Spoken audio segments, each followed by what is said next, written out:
रत्नों को समझते हैं, रत्न क्या होते हैं और इनका हमारे जीवन में क्या महत्व है। कोई भी जो मुख्य रत्न कहलाते हैं, नवरत्न होते हैं मुख्य तो, लेकिन ऐसे 84 रत्नों को माना गया और अभी कुछ उसमें और भी जुड़े हैं। ऐसी तो खेती उसे होने प्रेस- लगी, मोती खेती। हाँ जी, मोती की खेती हो रही है, इसे ही फ्रेश वाटर पर्ल करते हैं। और नेचुरल पर्ल जो होते हैं उसमें भी बहुत सारे अलग अलग चीज़ें, जैसे बसरा का मोती सबसे उच्च कोटि का माना गया। उसमें कहीं पर भी मानवीय कोई भी उसमें कुछ भी किया हुआ नहीं रहता है। नीलम को लेकर बहुत सारी भ्रांतियां हैं। नीलम के विषय में मैं कहूँगा कि फिर से दुनिया का सबसे बेहतरीन नीलम हमारे भारत में ही पाया जाता है। वो है जम्मू का क्षेत्र। जम्मू का नीलम दुनिया में सबसे श्रेष्ठ रूप माना गया है। उसके बाद अगर हम कहें तो सिलोन जो है, जहाँ पर नीलम की सबसे ज़्यादा मतलब अच्छी क्वालिटी पाई जाती है।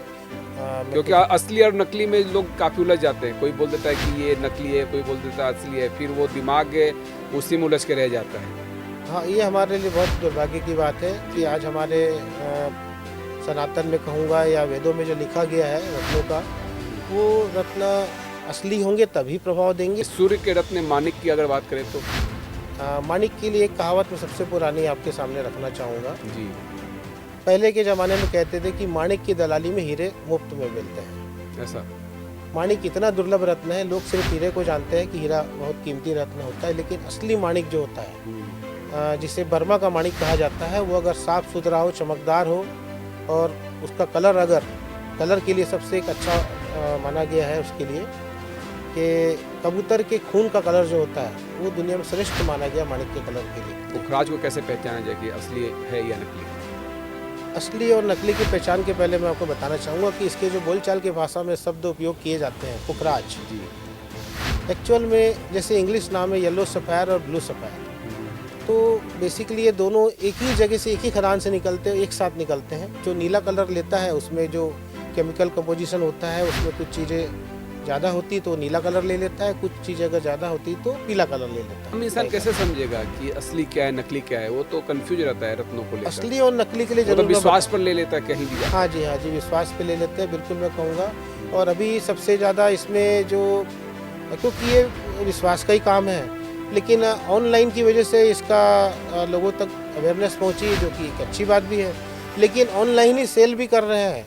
तो उसमें हमारे पास बहुत से लोग आते हैं अंगूठी बनवाने के लिए, तो हमने उसमें से 10 में से 9 नग ऐसे देखे जो नकली ही रहे हैं। सेलिब्रिटी रत्न धारण करते हैं, कुछ सेलिब्रिटी जो काफ़ी उच्च कोटि का रत्न धारण करते हैं। मैं आना चाहूँगा सलमान खान को।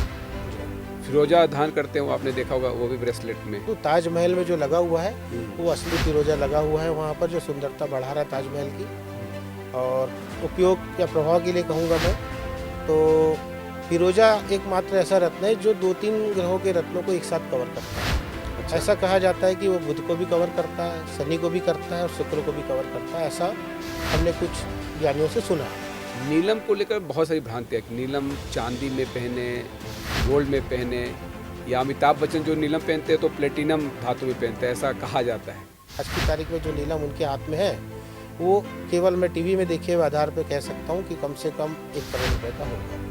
आपके पास जो रत्न से संबंधित जो ग्राहक आते हैं, क्या भ्रम देखते हैं आप उनके? असली और नकली का ही भ्रम रहता है जो बाजार का फैलाया हुआ है।